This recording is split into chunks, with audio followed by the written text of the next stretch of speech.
會，歡迎嚟到三合會講黃賭毒嘅時間。好，大家好，成哥，我係停咗一日打風，所以冇得跑。今個禮拜咧就跑翻禮拜日，咁啊由第二場開始啦。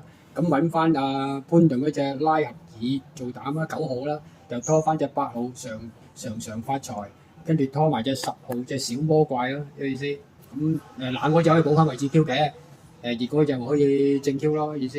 咁咧跟住去到第4場啦，咁第4場咧就4號做膽咯，就都係大衛希斯嘅起眼光，就拖翻隻1號就天天灑落，再拖埋隻8號隻日日漲。應該呢場馬應該係呢3隻馬之中都係應該係是打隻 win 㗎啦。呢場馬就應該好簡單啲咯，比較。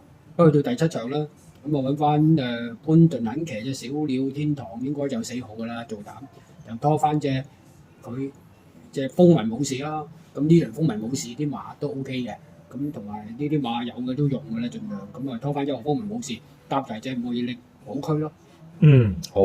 咁今日就照擺嗰個 AI 嗰個數據上去啦。照擺啦。係啊，上次就真係差啲嘅。上次就每場中一隻 win 或者 pay 就得一條 Q 啊，定位置 Q，一條 Q 咁樣。咁就大家都係參考啦。咁就今日會照擺嘅。咁就係啦，希望大家贏多啲啦。係啊。咁到今次因為嗰個 AI 今日跑11場馬啦，咁就會分翻2幅圖嘅。咁就真係要麻煩大家可能要停一停啦，即係可能每幅圖可能5秒咁樣就要停一停。